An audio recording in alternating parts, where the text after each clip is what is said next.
ചിന്താവിഷയം എളിമയും അനുസരണവും മനസ്സുഖം കൊണ്ടുവരും.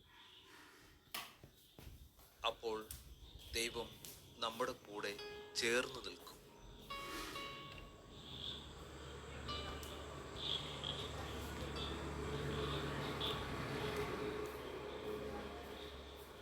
നല്ല ഇടപെടലും ഉപദേശവും കൊണ്ട് രണ്ടർത്ഥനികളുടെ സ്വഭാവം മാറ്റിയെടുത്തെങ്കിലും മൂന്നാമത്തെ ആളെ മാനസാന്തരപ്പെടുത്തുവാൻ അമ്മയ്ക്ക് കഴിഞ്ഞില്ല.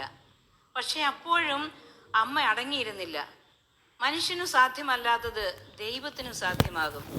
അവിടുത്തെ ആശ്രയിച്ചാൽ മാത്രം മതി. ഈ ആശ്രയബോധം യൂഫ്രാസ്യമ്മയ്ക്ക് ഉണ്ടായിരുന്നു. ക്ഷമയോടെ പ്രാർത്ഥിച്ച് അമ്മ കാത്തിരുന്നു.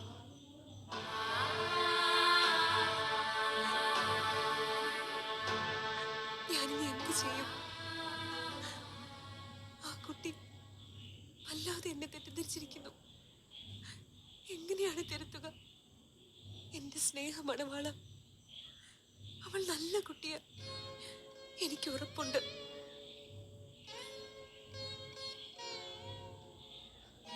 അവളെ പിശാച് ആവാഹിച്ചിരിക്കുകയാണ്. അവളെ രക്ഷിക്കണം. എന്ത് പരിഹാരം വേണമെങ്കിലും ഞാൻ ചെയ്തോളാം. എന്റെ ഈ ആലോചനയ്ക്ക് അങ്ങ് ഉത്തരം തരണേ.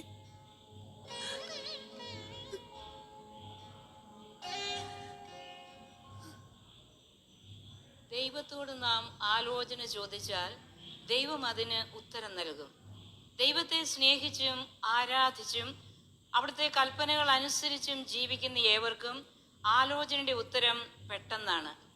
മേനാശ്ശേരി പിതാവിന് യൗപ്രാസ്യമ്മ എഴുതിയ 40ാമത്തെ കത്തിൽ യേശുവിൽ നിന്ന് കിട്ടിയ മറുപടി ഇങ്ങനെ നാം വായിക്കുന്നു: എൻ്റെ മകളെ, എന്തിയെ ഇത്ര ദുഃഖിക്കുന്നു? നിന്റെ കടം പോലെ എല്ലാം ചെയ്തില്ലേ? ഇനി സമാധാനമായിരിക്കുക. അഹങ്കാരത്തിൻ്റെ കഠിന ശത്രു അവളിൽ വാസം ചെയ്തിരിക്കുന്നു. എൻ്റെ സ്നേഹമണവാട്ടിയായ നിന്റെ എളിമ കൊണ്ട് മാത്രം അവൻ ഓടിപ്പോകുന്നതിന് ഇടവരും. അവൻ മണവാട്ടിക്കടുത്ത് നിന്റെ എളിമ കണ്ടാൽ ക്ഷണം അലറി ഓടിപ്പോവുകയും ചെയ്യും.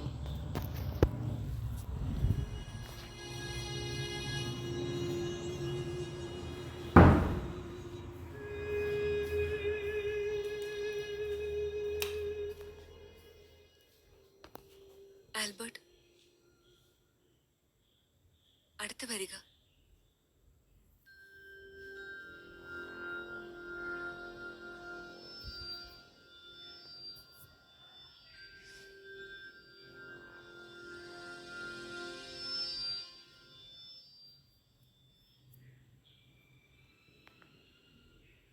ഇവിടെ ഇരിക്കുക.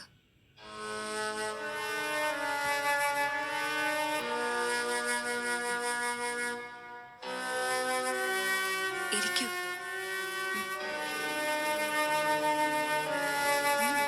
ഇരിക്കൂ.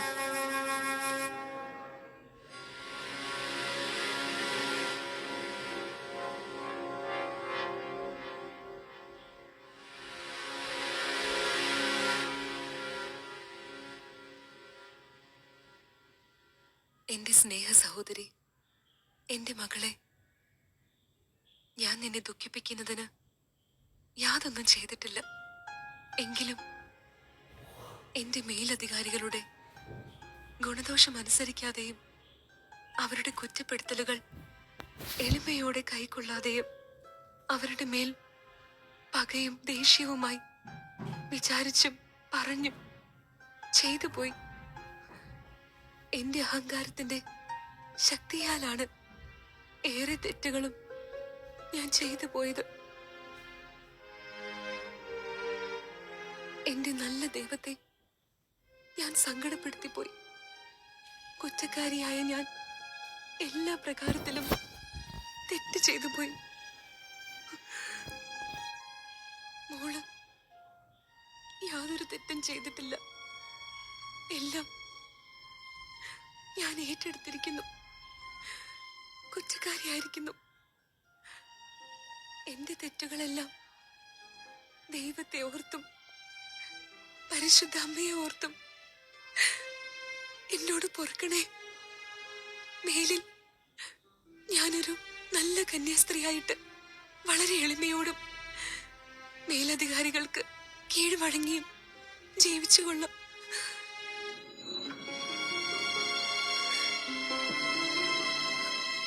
എന്നോട് ക്ഷമിക്കുക.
ഓ നാഥ, അങ്ങ് പറഞ്ഞതുപോലെ ഞാൻ ചെയ്തു.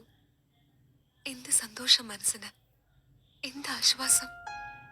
വലിയൊരു പാറക്കല്ല് ഹൃദയത്തിൽ നിന്ന് ഇറക്കി വെച്ചതുപോലെ എളിമയും അനുസരണവും ഇത്രയ്ക്ക് സന്തോഷമുളവാക്കുമെന്ന് ഇന്ന് ഞാൻ മനസ്സിലാക്കുന്നു.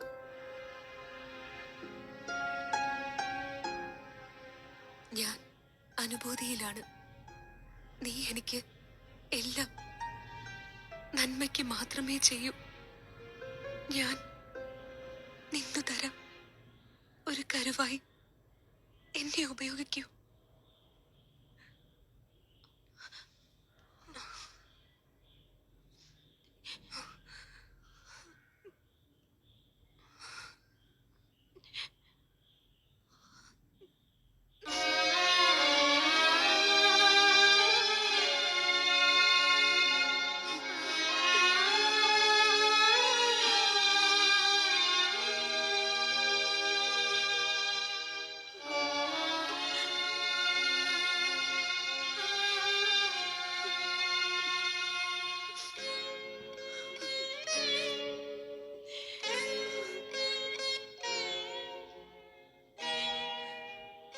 കരയാതെ മോളെ, കരയാതെ.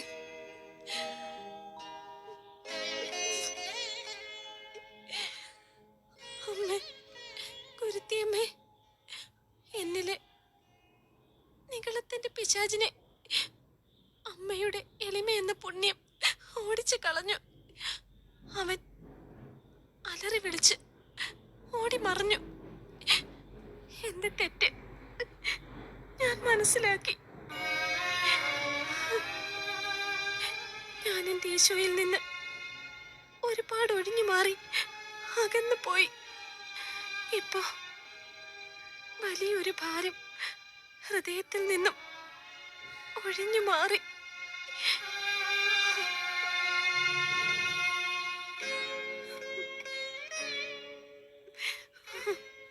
ഇന്ന് ഞാൻ സ്നേഹം അനുഭവിച്ചറിഞ്ഞു. നന്ദി, നന്ദി.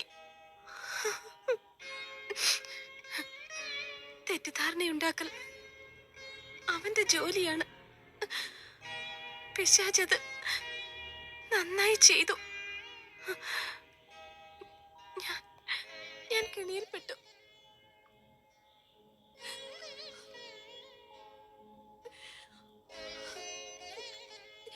എന്റെ എല്ലാ തെറ്റിനും ഞാൻ കുരുത്തിയമ്മയോട് മാപ്പ് ചോദിക്കുന്നു.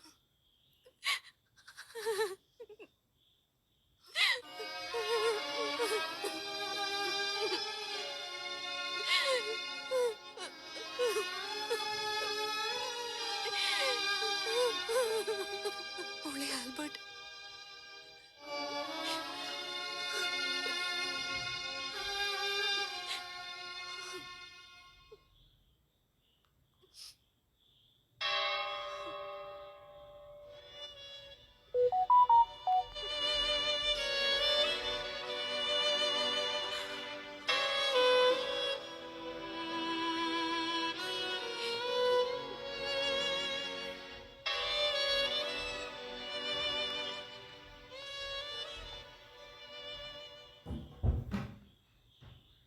കഴിഞ്ഞ നൂറ്റാണ്ടിൽ ജീവിച്ചു മരിച്ച ഒരേ ജില്ലക്കാരായ രണ്ട് മഹത് വ്യക്തികൾ കൂടി കാണുന്ന ഒരു അത്ഭുത സംഭവമാണ് അടുത്തതായി നാം കാണുന്നത്. തൃശൂർ ജില്ലയിൽ മാളക്കടുത്ത് പുത്തഞ്ചിറ കുഴിക്കാട്ടുശ്ശേരിയിൽ പങ്കുടിയാൻ കുടുംബത്തിൽ ജനിച്ച് ജീവിച്ച് മരിച്ച് വിശുദ്ധനായ ജോൺ പോൾ രണ്ടാമൻ മാർപ്പാപ്പയാൽ 2000 ആണ്ടിൽ വാഴ്ത്തപ്പെട്ടവരുടെ ഗണത്തിലേക്ക് ഉയർത്തപ്പെട്ട മറിയം ത്രേസ്യ. 1879 ഏപ്രിൽ 26. സമ്പന്നമായ മങ്കുടിയാൻ കുടുംബത്തിൽ തൊമ്മിയുടെയും താണ്ടമ്മയുടെയും മൂന്നാമത്തെ മകളായി ജനിച്ച മറിയം ത്രേസ്യയുടെ ബാല്യകാലം തന്നെ ദൈവിക ഇടപെടലുകളാൽ സമ്പന്നമായിരുന്നു. എവുപ്രാസ്യാമ്മയുടെ ബാല്യകാലത്ത് സംഭവിച്ചതുപോലെ പരിശുദ്ധ അമ്മയുടെ പ്രത്യക്ഷീകരണം ധാരാളമുണ്ടായി. പരിശുദ്ധ അമ്മ ആ ബാലികയ്ക്ക് പ്രത്യക്ഷപ്പെട്ട് കൊന്ത ചൊല്ലുവാൻ പഠിപ്പിക്കുകയും ഉണ്ണീശോ എല്ലാ വെള്ളിയാഴ്ചകളിലും ത്രേസ്യയ്ക്ക് അടുത്തു വരികയും കളികളിൽ ഏർപ്പെടുകയും ചെയ്തു. യൗവനകാലത്തെ സ്വന്തം അമ്മയുടെ വേർപാട് കൊച്ചു ത്രേസ്യയെ തളർത്തി. ഇളയകുട്ടി ഇട്ടിയാനത്തെ വളർത്തേണ്ട ഭാരിച്ച ഉത്തരവാദിത്വം മറിയം ത്രേസ്യയുടെ ചുമതലയായി.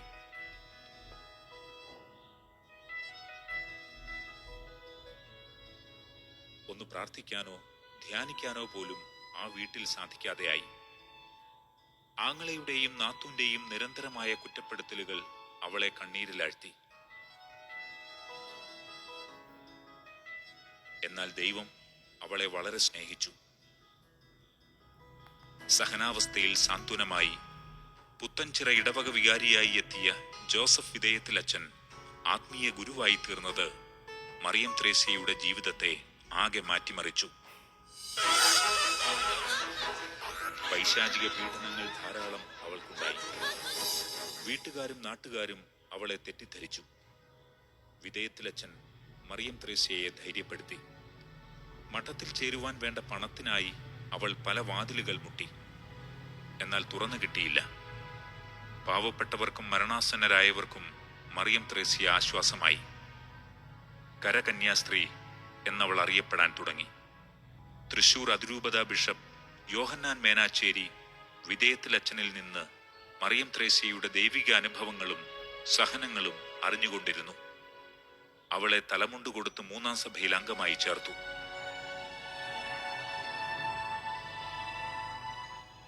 എവിടെ ദുഃഖമുണ്ടോ അവിടെ സ്നേഹമായി മറിയം ത്രേസ്യ ഓടിയെത്തി. മേനാച്ചേരി പിതാവ് അമ്പഴക്കാട് മഠത്തിൽ സന്ദർശനത്തിന് വരുന്നുണ്ടെന്നറിഞ്ഞ് മറിയം ത്രേസ്യ ഓടിയെത്തി. പിതാവിനോട് ഒരു കന്യാസ്ത്രീ മഠത്തിൽ ചേരുന്നതിനുള്ള സാധ്യതകൾ ആരാഞ്ഞു. ദൈവാരൂപിയിൽ വളരുവാനുള്ള അവളുടെ അതിയായ ആഗ്രഹം കണ്ട് അതിനുള്ള ദൈവവിളിയുണ്ടോ എന്ന് മനസ്സിലാക്കുവാൻ പിതാവ് ഒല്ലൂർ കർമ്മലീത്ത മഠത്തിൽ കുറച്ചുനാൾ പോയി താമസിക്കുവാൻ നിർദ്ദേശിച്ചു. ഒരു തീരുമാനം ഞാൻ നിനക്ക് വേണ്ടി എടുക്കുന്നു. നീ ഒല്ലൂർ മഠത്തിൽ പോയി കുറച്ചുനാൾ താമസിക്കുക. ദൈവഹിതം എന്താണെന്നറിയുവാൻ നീ ആ ദിവസങ്ങളിൽ പ്രത്യേകം പ്രാർത്ഥിക്കുക. ഈ വിവരമറിഞ്ഞ വീട്ടുകാരിൽ നിന്ന് വളരെ മോശമായ പ്രതികരണമാണ് അവൾക്ക് ലഭിച്ചത്. 1912 നവംബർ 26-ാം തീയതി മറിയം ത്രേസ്യ ഒല്ലൂർ മഠത്തിൽ എത്തിച്ചേർന്നു. വളരെ സ്നേഹപുരസ്സരമാണ് മറിയം ത്രേസ്യയെ ഒല്ലൂരിലെ കർമ്മലീത്ത സഭാംഗങ്ങൾ വരവേറ്റത്. നല്ല പ്രാർത്ഥനാ ചൈതന്യമുള്ള തീഷ്ണതയേറിയ ഒരു സന്യാസിനിയെയാണ് ആ മഠത്തിലെ അന്തേവാസികൾ മറിയം ത്രേസ്യയിൽ കണ്ടത്. മറിയം ത്രേസ്യയ്ക്കു വേണ്ട പരിശീലന മാർഗനിർദ്ദേശങ്ങൾ കൊടുക്കുവാനുള്ള ചുമതലയാണ് മേനാച്ചേരി പിതാവ് തപസ്വിനിയായ എവുപ്രാസ്യാമ്മയെ ഏൽപ്പിച്ചത്. അവർ ഒല്ലൂർ മഠത്തിന്റെ ഇടനാഴിയിൽ വെച്ച് കണ്ടുമുട്ടി.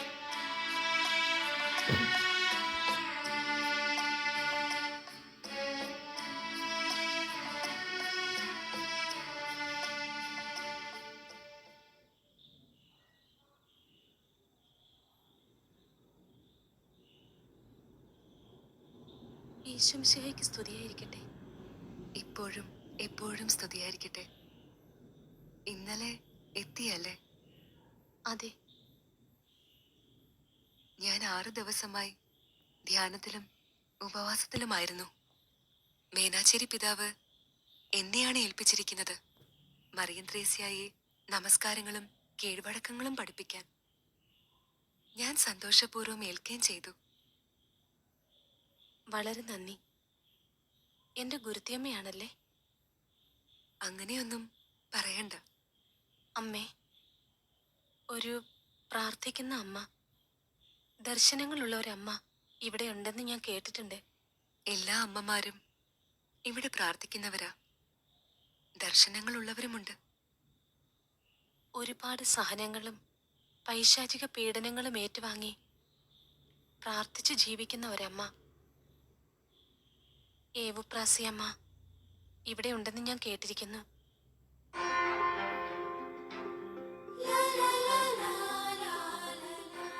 ധ്യാനത്തിലാണെന്നാ കേട്ടെ. കൂടെ ഉണ്ടായിരുന്നോ ധ്യാനത്തിന്? ഉണ്ടായിരുന്നു. ദാ ഈ പടികൾ വഴി ഇപ്പൊ ഇറങ്ങി വന്നതേ ഉള്ളൂ. ആര്? ദാ ഇവിടെ വരെയായി.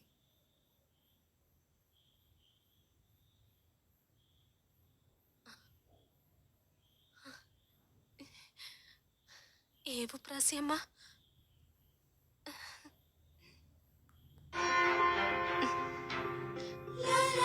പാടില്ല, പാടില്ല, എഴുന്നേൽക്കൂ.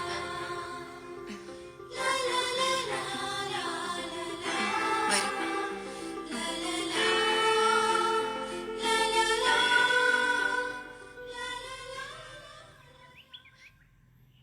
ആ ഗുരുത്തിയമ്മേ. മറിയം ത്രേസ്യ, വരിക വരിക, ഇവിടെ ഇരിക്കൂ. വേണ്ടമ്മേ. ഇവിടെ ഇരിക്കൂ ത്രേസ്യ. അസൗകര്യങ്ങളൊന്നും ഇല്ലല്ലോ?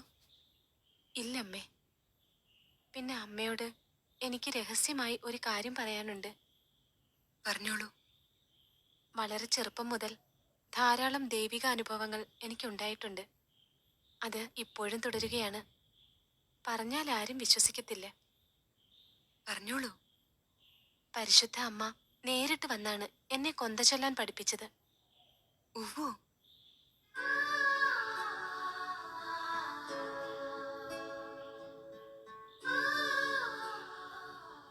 അനുഗ്രഹപ്രദം, അനുഗ്രഹപ്രദം. അതുപോലെ കർത്താവിന്റെ പാടുപീഡകളുടെ വേദന എല്ലാ വെള്ളിയാഴ്ചകളിലും എനിക്കുണ്ടാകാറുണ്ട്.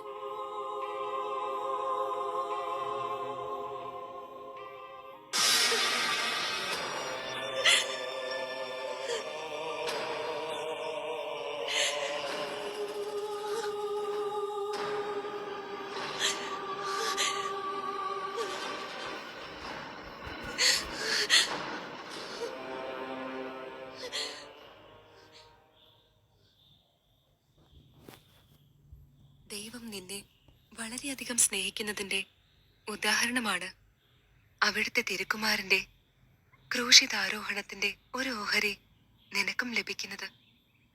ഭാഗ്യവതിയാണ് ത്രേസ്യ. എന്റെ വേദനകളിൽ ഞാൻ തളരുമ്പോൾ പരിശുദ്ധ അമ്മ പ്രത്യക്ഷപ്പെട്ട് എന്നെ ആശ്വസിപ്പിക്കാറുണ്ട്.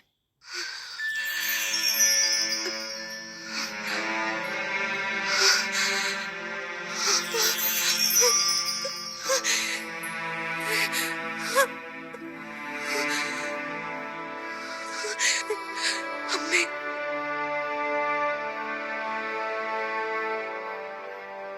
പിശാചുകൾ ത്രേസ്യ ഉപദ്രവിക്കാറുണ്ടോ? ഉണ്ടോന്നോ? ഞാൻ സന്യാസത്തിന് പോകരുതെന്നും പറഞ്ഞ് നിരന്തരം ഉപദ്രവിക്കും. അതികഠിനമാണ് അമ്മേ അത്.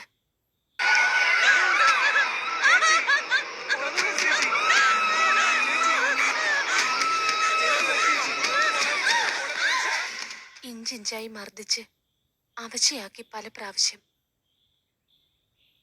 നിനക്കിത് സഹിക്കാൻ പറ്റുന്നത് തന്നെ വലിയ ദൈവാനുഗ്രഹവും സംരക്ഷണവും ഉള്ളതുകൊണ്ടും സഹിക്കാനുള്ള കഴിവ് ഉള്ളതുകൊണ്ടുമാണ്.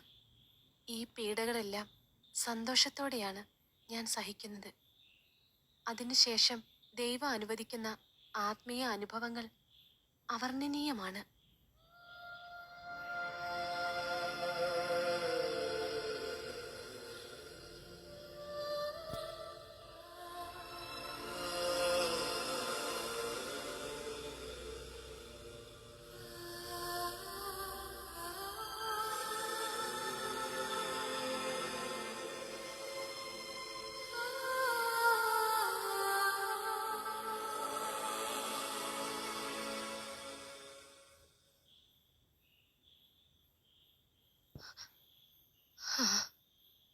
എന്ത് സന്തോഷമാണ് ഞാൻ അനുഭവിക്കുന്നത്.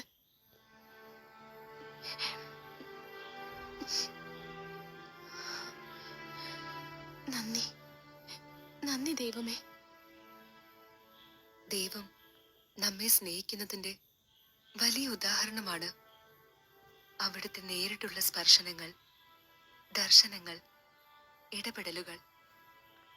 തിരിച്ചറിയുക, നമ്മൾ കൂടുതൽ കൂടുതൽ ശക്തി നേടുക, അവിടുത്തെ സ്നേഹിക്കുക. എനിക്കും ഇതുപോലുള്ള ദൈവിക അനുഭവങ്ങളും പൈശാചിക പീഡകളും ധാരാളമായി ഇപ്പോഴും ഉണ്ടാകുന്നു. ഞാൻ വളരെ കാലമായി കേൾക്കുന്നു, അമ്മയെ ഒന്ന് കാണുവാൻ കൊതിക്കുന്നു. ഈ അയോഗ്യദാസിക്ക് ദൈവമിതാ അത് അനുവദിച്ചിരിക്കുന്നു. സന്തോഷമായി. എന്റെ ജീവിതത്തിലെ ഏറ്റവും സന്തോഷപ്രദമായ ഒരു സംഭവം കഴിഞ്ഞ ഓശാന ഞായർ ദിവസം നടന്നു. എന്താണമ്മേ? അമ്മ ത്രേസ്യ പുണ്യവതിയാണ് ആദ്യമായി അത് തുടങ്ങി വെച്ചത്. ഓശാന ഞായർ ദിവസം എല്ലാ കർമ്മലീത മഠങ്ങളും അലങ്കരിച്ച് ജെറുസലേം വീതിയിലൂടെ കഴുതപ്പുറത്ത് കയറി വരുന്ന ഈശോയെ വരവേൽക്കാൻ ഒരുങ്ങും. ഈശോ മഠത്തിൽ വരുന്നതായിട്ടാണ് സങ്കല്പം. നറുക്കിട്ടാണ് ഓരോരുത്തരെയും ഈശോയെ വരവേൽക്കേണ്ട ജോലികൾ ഏൽപ്പിക്കുന്നത്. അന്ന് എനിക്ക് കിട്ടിയത് ഈശോയ്ക്ക് ഭക്ഷണം ഒരുക്കലാണ്. ആ ഭക്ഷണം പ്രാർത്ഥനയ്ക്ക് ശേഷം സാധുക്കൾക്ക് കൊടുക്കുകയാണ് പതിവ്.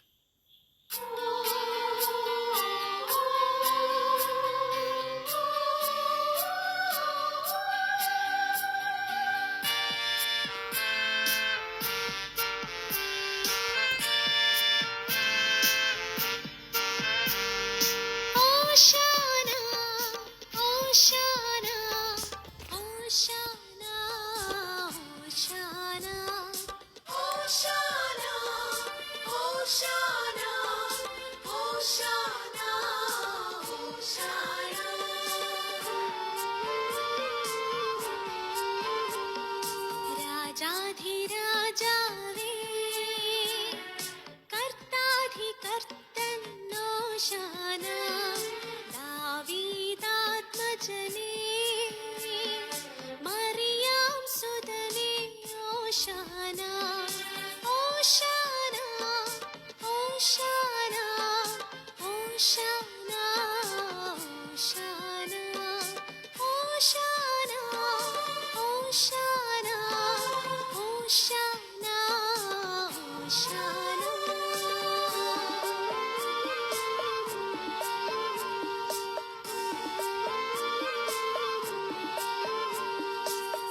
കഴുതക്കുട്ടി മേലേറി ഈശോനാഥൻ എഴുന്നള്ളി, സ്വാഗതമോദി ഗീതികളാൽ ജയാരവമേകി ജനമൊന്നായി.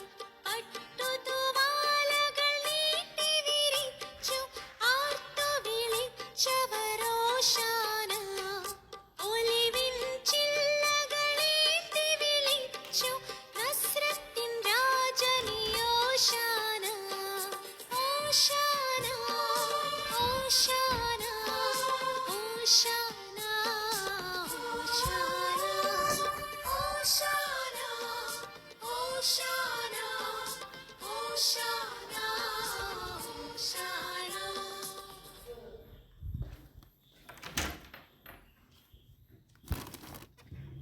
ഹായ്, എന്ത് ശേലായിരിക്കുന്നു. എന്തെല്ലാം വിഭവങ്ങളാ യുവപ്രാസ ഈശോയ്ക്ക് ഒരുക്കിയിരിക്കുന്നത്. ഈശോ ശരിക്കും വരുമോ ആവോ എന്ന്? സംശയം എന്തിരിക്കുന്നു? വരും. ഏ, വരുമെന്നോ? സിസ്റ്റർ ഈയിടെയായി തമാശയും പറയുമോ? ചാപ്പലിലിരുന്ന് ഞാൻ ശക്തമായി പ്രാർത്ഥിച്ചു. ഇരിക്കൂ.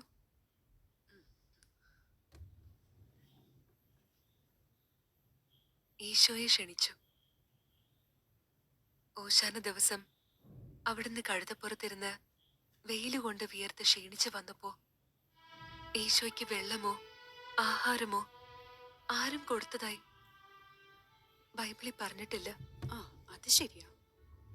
ക്ഷീണിതനായി വരുന്ന ഈശോയെ സ്വീകരിച്ച് വെള്ളവും ആഹാരവും കൊടുത്ത് ക്ഷീണമകറ്റാനല്ലേ നമ്മുടെ മഠങ്ങളിൽ ഇതെല്ലാം ചെയ്യുന്നത്.